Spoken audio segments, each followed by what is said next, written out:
Hi. അപ്പോൾ ഇതെല്ലാം നമ്മുടെ ഹൈദരാബാദിലേക്ക് കൊണ്ടുപോകാനുള്ള സാധനങ്ങളാണ് കേട്ടോ. നമ്മൾ തിരിച്ചു പോകാറായി. അപ്പോൾ ഞാൻ എടുത്തിരിക്കുന്ന മിളക് നമ്മൾ പാവാനായിട്ട് പഴുത്ത മിളക് എടുത്തിട്ടുണ്ട്. പിന്നെ ജീരകം ശർക്കരയും പൊടി എടുത്തിട്ടുണ്ട്. കാരണം സൗണ്ടിനൊക്കെ ഭയങ്കര പ്രശ്നമുണ്ട് കേട്ടോ. എനിക്ക് സൗണ്ട് അടഞ്ഞു പോകുന്നുണ്ട്. പിന്നെ അച്ചാറുകൾ എടുത്തിട്ടുണ്ട്, നെയ്യ് ഉണ്ടാക്കിയിട്ടുണ്ട് വീട്ടിലമ്മ, പിന്നെ നേന്ത്രപ്പഴം, കായ, അതൊക്കെ ആയിട്ട് എടുത്തിരിക്കുന്നത്. ഇതൊക്കെ കഴിഞ്ഞ തവണ വീട്ടിൽ നിന്ന് കൊടുക്കുന്നത് കായും നേന്ത്രപ്പഴമൊക്കെ കേട്ടോ. അതൊക്കെ പഴുത്തു തുടങ്ങി. പിന്നെ ഞങ്ങൾ 3 നാളികേരം കൂടി എടുത്തു കേട്ടോ.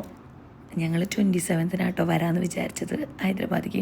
ഹൈദരാബാദിക്ക് വരുന്നതിൻ്റെ വീഡിയോ ഒക്കെ ഇടയ്ക്കിടയ്ക്ക് ഇടുന്ന കാരണം അത് വലിയ പുത്തിരിയില്ലെന്ന് എനിക്കറിയാം. പക്ഷേ ഇപ്രാവശ്യം നമ്മൾ വരുന്ന ട്രെയിനിലാണ് കേട്ടോ. നമുക്ക് ട്രെയിനിൽ 12:15 ട്രെയിൻ ഉണ്ടായിരുന്നത്.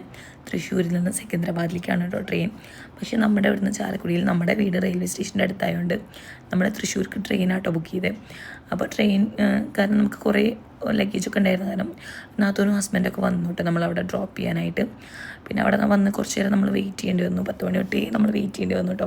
10 മണിയായപ്പോൾ അവർ വന്ന് നമ്മുടെ അവിടെ നിന്ന് ഒരു 5 മിനിറ്റ് പോലും വേണ്ട തികച്ച് റെയിൽവേ സ്റ്റേഷനിലേക്ക് കേട്ടോ. നമ്മളവിടെ വന്ന് കുറച്ച് നേരം വെയിറ്റ് ചെയ്തു. അപ്പോഴേക്കും 2-3 ട്രെയിനൊക്കെ പോയി കേട്ടോ. പിള്ളേർക്കാണെങ്കിൽ ആകെ ഇതെന്താ വരാത്തത് ആകെ ഇതായി തുടങ്ങി കേട്ടോ.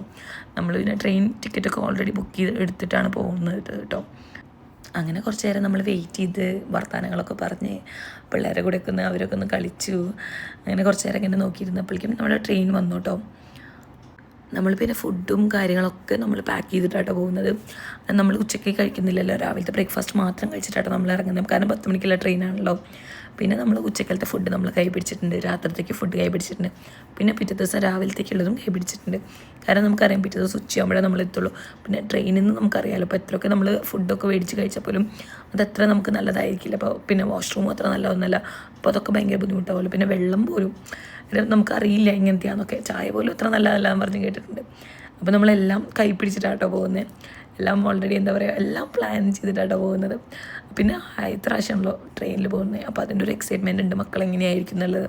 പിന്നെ ട്രെയിൻ വന്നപ്പോൾ തന്നെ ഞങ്ങൾ കയറിപ്പോയത് ലേഡീസ് കമ്പാർട്ട്മെൻറ്റിലായിരുന്നു കേട്ടോ. അപ്പോൾ അച്ഛൻ വേഗം ഇറങ്ങി ബാക്കിൽ പോയി കയറി. അച്ഛൻ്റെ വിളിച്ച് പറഞ്ഞു, ഞാൻ നിങ്ങളുടെ ബാക്കിലുണ്ടെന്ന് പറഞ്ഞിട്ട് അച്ഛൻ വിളിച്ചു വിട്ട് ഇറങ്ങുമ്പോൾ ഞാൻ വരാമെന്നൊക്കെ പറഞ്ഞിട്ട്.